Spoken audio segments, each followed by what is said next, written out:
સલામતી સવારીની સાથે સાથે એસટી અમારીનું સ્લોગન આપવામાં આવ્યું છે, પરંતુ બનાસકાંઠાના ધાનેરામાં રાજસ્થાન તરફથી બસ ટ્રીપ બંધ થતાં લોકોને ભારે હાલાકી પડી રહી છે। છેલ્લા 2 વર્ષથી બસ રૂટ બંધ થતાં મુસાફરોને ભારે હાલાકી પડી છે। ત્યારે મુસાફરો કહી રહ્યા છે કે 8 જેટલા બસના રૂટ બંધ થતાં ભારે હાલાકી પડે છે, જેમાં પાલનપુર, જાલોર, રાજકોટ, અમદાવાદ સહિતના રૂટની બસીસ બંધ કરાઈ છે। તો બીજી તરફ એસટી નિયામક કહી રહ્યા છે કે તમામ બસો હાલ શરૂ છે। ઉલટાનું બીજી બસ પણ શરૂ કરી દેવામાં આવી છે। ત્યારે હાલ તો ધાનેરાથી બંધ થયેલા બસના રૂટ ફરી શરૂ કરવાની લોકોની માંગ છે।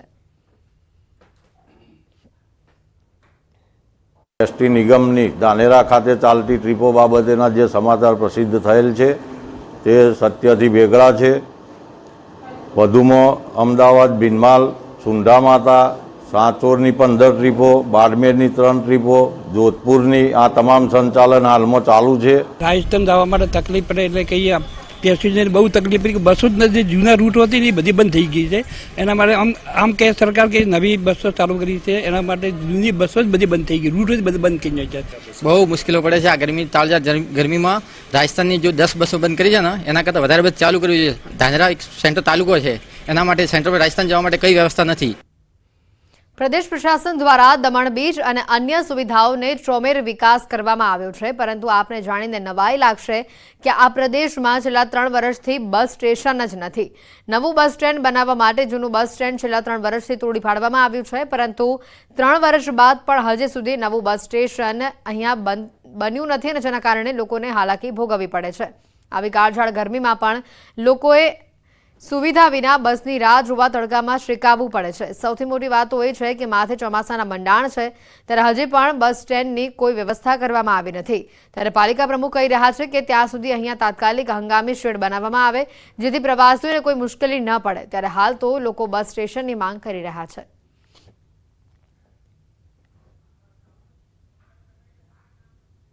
પરંતુ જે આ સુવિધા છે જે શેડ નાખવાની, તે હું કલેક્ટરને રજૂઆત કરીને એ શેડ આપણે નખાવીએ અને ટોયલેટનો બંદોબસ્ત, એ 2 ચીજનો આપણે તાત્કાલિક કરીએ। પાણીનું છે ને અમને તો થોડા ડિસ્ટન્સ પર એક રોટરી ક્લબે બહુ સારા સેવાનું કામ કર્યું હતું, ઇનોગ્રેટ કર્યું છે। બસ સ્ટેન્ડ ના હોવાથી અનેક મુસીબતોનો સામનો કરવો પડે છે। બસ સ્ટેન્ડ ના હોવાથી અમને તડકામાં ઊભી રહેવા પડે છે અને કંઈ પણ જાતની સુવિધા નથી અને લોકોને પૂછપરછ કરવા પડે છે, અને ચોમાસામાં પણ આ જ હાલત બની રહી છે। यहाँ बस स्टॉप पे जब उतरे तो बस स्टॉप पे आए तो बस स्टॉप पे कुछ है नहीं, सीट भी नहीं है। गर्मी में इतने बच्चे परेशान हो रहे हैं, खड़ा होने के लिए जगह नहीं है, पानी भी नहीं है, टॉयलेट का भी व्यवस्था नहीं है। यहाँ पे इतनी तेज़ धूप है, मतलब खड़ा होने के लिए जगह नहीं है कि कहीं भी खड़ा होकर बस का इंतजार करे। જામનગરથી સમાચાર આવી રહ્યા છે। કિસાન કોંગ્રેસનું હલ્લાબોલ સામે આવ્યું છે। અનધિકૃત બિયારણને લઈને જામનગરમાં હલ્લાબોલ કરવામાં આવ્યો। નાયબ ખેતી નિયામક વિસ્તરણની કચેરીમાં રજૂઆત કરવામાં આવી। અનધિકૃત બિયારણ બાબતે સરકાર સામે કિસાન કોંગ્રેસના આક્ષેપો સામે આવ્યા છે। સરકારની એડવાઇઝરી સ્ક્વોડની રચના, છાપામારી રેડ ઉપર સવાલ ઉઠતા કિસાન કોંગ્રેસ અનધિકૃત એજન્ટ મારફતે બિલ વગરના અનધિકૃત બિયારણ વેચાય છે। ત્યારે સરકારને ગુજરાત કિસાન કોંગ્રેસની વિનંતી છે કે આ છાપામારી સ્કોડોની રચના બંધ કરો। સીડ્સ એસોસિએશન સામેથી કહે છે કે આ અનધિકૃત બિયારણ છે તો સીડ્સ એસોસિએશનને પકડો અને જ્યાં જ્યાં ઉત્પાદકો છે એમને પકડો અને ત્યાં જ એમને રોક લગાવી દો। ગુમડામાં રોજ આપણે સર્જરી કરીએ એનો કોઈ મતલબ નથી, પણ એને જો ઓપરેશન કરી અને એને એક ધડમૂળમાં સાફ કરવામાં આવે તો પરિણામ મળે। બિલકુલ આપણે રાજ્ય સરકાર અને અમારો કૃષિ વિભાગ આ બાબતે સતત પ્રયત્નશીલ છે। રાજ્ય સરકાર એમણે જ કીધું એમ અમે 19 ટીમોની આંતર જિલ્લા સ્કોડની રચના કરવામાં આવી। આ ઉપરાંત રેગ્યુલરલી પણ અમારા ઇન્સ્પેક્ટરો ફિલ્ડમાં જાય છે, નમૂનાઓ લેવાય છે। અત્યાર સુધીમાં આપણે જ આ કોટનની વેરાયટી છે એના લગભગ 156 જેટલા નમૂનાઓ લઈ અને લેબોરેટરીમાં મોકલી આપેલ છે। દાહોદમાં નકલી કચેરી બાદ જમીનના નકલી હુકમો સામે આવ્યા છે। ભૂમિયાઓ દ્વારા જમીનના એનેના નકલી હુકમો બનાવાયા છે। જમીન એને કરી પ્લોટિંગ કરી વેચાણ પણ અહીંયા થઈ ગયું છે। પ્રાંત અધિકારી અને ડીડીઓ કચેરી વતી પોલીસ ફરિયાદ નોંધાઈ છે। પોલીસે શૈશવ પરીખ, જકરિયા અને હારૂન એમ 3 લોકોની ધરપકડ કરી છે।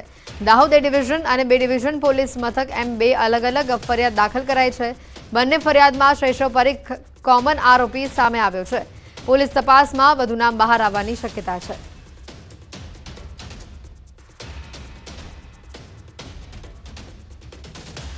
કે આ લોકો ખોટા એના હુકમો કરી સરકારશ્રીની જે પ્રીમિયમ રકમ છે એ રકમ બચાવવા માટે કે પ્રીમિયમ ના ભરવું પડે તો એનો આર્થિક લાભ મેળવવાનો મુખ્ય ઉદ્દેશ એમાં જણાઈ આવે છે. અને આ લોકો સાથે પણ ચીટિંગ થાય છે, કેમ કે જે આ એને થકી જે પ્લોટિંગ થાય છે અને જે એન્ડ યુઝર છે કે જેને આનો લાભ મળવાનો છે એ પણ આ પ્રકારની કોર્ટ પ્રોસિડિંગ કે એફઆઈઆર દ્વારા ફોજદારી પ્રક્રિયા થવાને કારણે એ લોકોને પણ ભવિષ્યમાં તકલીફ પડે, હાલમાં તકલીફ પડી સંભાવના પૂરેપૂરી છે. પંચમહાલ જિલ્લા પુરવઠા અધિકારી દ્વારા જિલ્લાની કુલ 25 સરકારી સસ્તા અનાજની દુકાનમાં ગેરરીતિ મળી આવતા કાર્યવાહી કરવામાં આવી છે. 18 સરકારી સસ્તા અનાજની દુકાનના પરવાના કાયમી ધોરણે રદ કરવામાં આવ્યા છે અને 7 પરવાના 90 દિવસ માટે રદ કરવામાં આવ્યા છે. આ ઉપરાંત દુકાનદારો પાસેથી 37 લાખ કરતાં વધુ રકમનો દંડ પણ લેવામાં આવ્યો છે.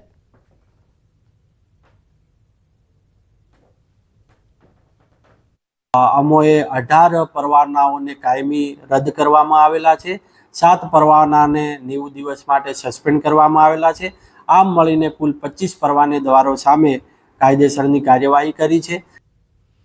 વડોદરામાં જીએસએફએ દ્વારા ફૂટબોલ ચેમ્પિયનશિપનું આયોજન કરવામાં આવ્યું. જીએસએફએ ફૂટબોલ ક્લબ વિમેન્સ ચેમ્પિયનશિપની રોમાંચક ફાઇનલ મેચમાં ARA football club Baroda football academy સામે 7 વિરુદ્ધ 3 ગોલથી વિજેતા બની હતી.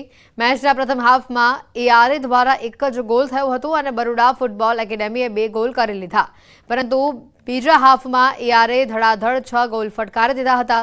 બરોડા ફૂટબોલ એકેડેમી વળતી લડત ના આપી શકી અને બીજા હાફમાં માત્ર એક જ ગોલ કરી શકી અને આ મેચ ગુમાવી હતી. વડોદરાના સમા સ્પોર્ટ્સ કોમ્પ્લેક્સ ખાતે ફૂટબોલ ટુર્નામેન્ટમાં ગુજરાતની વિવિધ ટીમો ભાગ લઈ રહી છે. બોયઝમાં 15 ખાસ કરીને બોયઝમાં 15 ક્લબ છે. વિમેન્સમાં 4 ક્લબે ભાગ લીધો છે, તો બોયઝની ટીમમાં જગરનોટ એફસીએ ગોટ એફસીને પછાડ્યું છે. વિજેતા ટીમ ઓલ ઇન્ડિયા ફૂટબોલ ફેડરેશનની ચેમ્પિયનશિપમાં આવતા વર્ષે યોજાનારી છે અને જેમાં તે ચેમ્પિયનમાં ભાગ લેશે.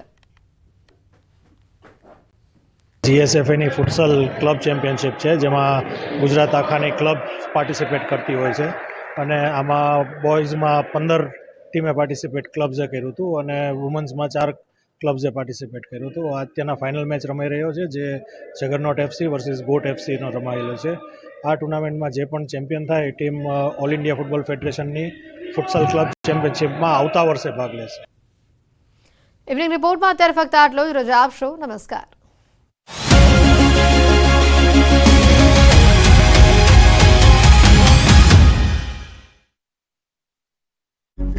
વાહન ચાલકોને પડી હાલાકી, લોકો રેનકોટ અને છત્રીના સહારે જોવા મળ્યા.